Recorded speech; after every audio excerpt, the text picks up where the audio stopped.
Hey everyone, how you doing today? As promised in our daily financial news, we got our expert Matt, the mortgage guy. How you doing, buddy? I'm doing great, Mike. How you doing? Hey man, I really value you being a part of my expert series Monday through Friday because it allows me to ask questions with somebody who's kind of in the mix, right? You're seeing mortgages all the time. You're tying in at just a totally different level. So I saw something the other day and I'm like, I got to ask Matt about that. And that is basically the word of the year, I think, is going to be avoidable foreclosure. And I say that under context of 2008 or 9 being strategic default. So let's remind people what that was. Back in the day, banks did not work with you. Banks got to the point where they said, we don't want to talk to you until you're 90 days late. So everybody got 90 days late. And then people just started mailing in keys and they started leaving and they started strategic default like, hey, my house is worth 200, I owe 4, here you go. So that topic was strategic default. Well, now there's a term called avoidable foreclosure, which I think is going to be the topic of the year or two. And I wanted to talk to a mortgage guy because I just imagine this is going to have all kinds of ramification, and it's the exact opposite of what they did last time. So did you see that? Did you see that term? And what are your thoughts? Yeah, I mean, and that CFPB proposal, which I mean, people are like, if it passes, it seems to me like this administration and the powers that be are going to do everything they can. Oh, And it so I will think it, pass. There's no yeah, question. right, inevitable that it's like, oh, it's out for discussion or people are discussing it. No, it's Yeah, you right. might as well write it in and it's going to pass. And like you said, I remember personally Mhm. trying to do a modification on a home that I owned that I paid 345 and 06 for, and it was worth 180-ish. And I called the bank and said, I've got a finance degree, right? This Yeah. does not make sense for me to stay in this crap loan.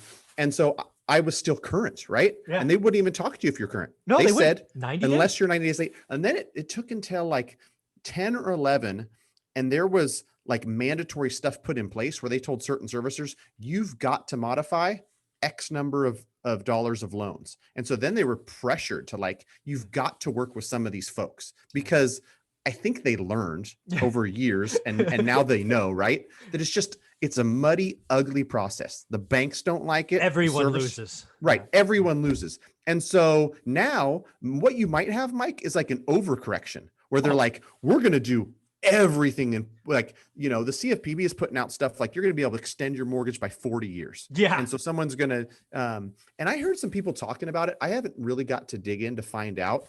It says extend up to 480 months, which is 40 years. Yes. Some people took that as you've got 25 years left on your mortgage. You're going to be able to extend it out to a 65 year. I don't No, think that's no, I've read it. It's no, it will go out to a term of 40 years. So if you're okay. 25 years in, you get 15 more.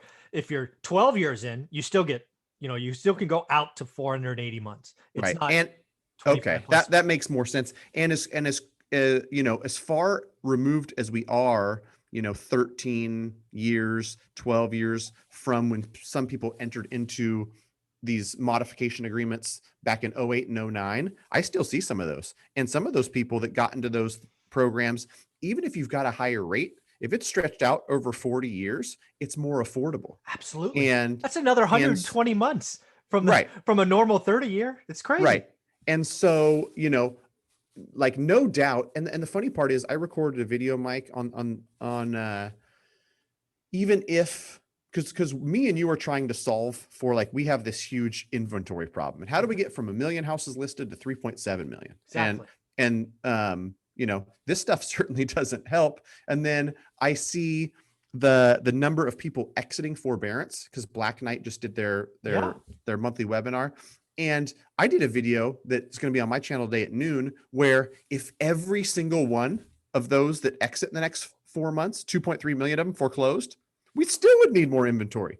And so naturally, I think that 10% or so, maybe 250,000 foreclosures would naturally occur from those. But now we're putting systems in place where it's like, no, we're going to just pull out this money printer. And that's what we've done with everything, right? Is we've done stimulus, we've done forbearance, and now we're just like, we're going to just throw as much money at any problem we have to avoid it at all. It'll be interesting to see how it plays out. But for anybody who's making market crash videos, you probably got to go back to the drawing board because Yes. Yeah. If anybody's doing a market crash video today, they're not reading the tea leaves correctly. Right. It's just, And Mike, there are channels that I don't make a habit of like talking smack to people, but like if you have nothing but market crash videos, like mix in a few other things, mix in Yeah. something else. yeah. I mean, how long could people watch that stuff when they're obviously wrong? I mean, there were people calling for it last year, and I came out and was willing to bet significant money, charity donations. Nobody took me up on it. I'm like, it'll increase 10% or more, double digits, which was a ballsy call. And lo and behold, it was 12%. Yeah, if you had like an in-house video editor, Yeah. you could take clips, right? Because Yeah. I remember conversations with you specifically where I even thought to myself, that's a little bit optimistic, Zuber. And Yeah. now, there's outlets, major sources, that are saying Yeah. 12%. Like, Yeah, holy John crap. Burns and Yeah. all the Core Logic, all these people are like, they finally came around. I have an interview with a #1 John Burns consultant where he was telling me 8, and I'm like, dude, you're low. And he's like, I don't think so. And they just came out Monday and said, oh, we see 12% for the next year. I'm like, Yeah. told We you. agree with Zuber now. Exactly. Give me credit, goddammit. But it's interesting because when I saw that, I had lots of thoughts. This CFPB change. My first thinking is, what are they going to position this as? And it's going to be the same nonsense from the last year. Basically nobody is going to be injured because of the country shutdown, right? So if you were in Las Vegas and you worked as a showgirl, or you were you worked for Circus Soleil or whatever, right? It's been tough. I mean, it's been hard. You're not going to lose your house. That's what this avoidable foreclosure means. You're going to get time to get back employed and keep moving forward, which is great. So that's how they're going to position to us, and that's how we're going to swallow this. But on the other side, I go back to what you and I just talked about. We saw the pain last time. I talked to hundreds of people at banks. I negotiated with banks and got tremendous deals, and they were getting smacked.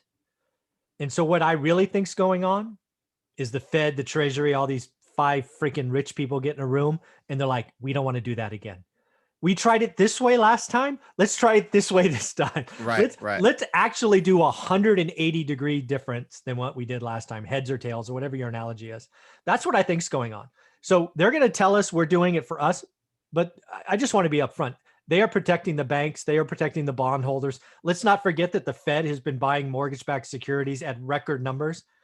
This is all about protecting them, in my opinion. Right. Yeah. And I mean, I think it sounds, real fuzzy when you read something from the CFPB, and there may be some truth to it too. And I think about the numbers I see in forbearance and what I see in my own mortgage broker practice, where there's a lot more FHA and VA and those type of loans that are in forbearance than conventional. It's like 3x the number. Easy.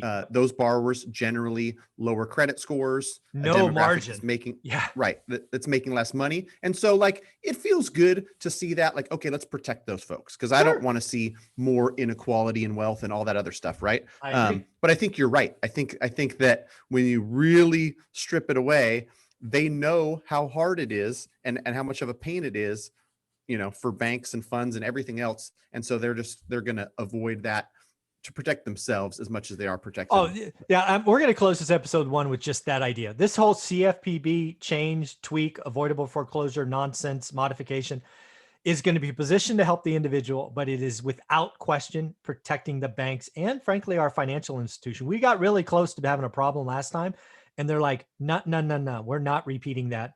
We're going to do the opposite. So you know what? In video number 2, folks, we're going to come back and we're going to talk about unintended consequences, because I think there's some, and I think they're going to be doozies. So stay tuned for episode number 2. Thanks, Matt. Cool.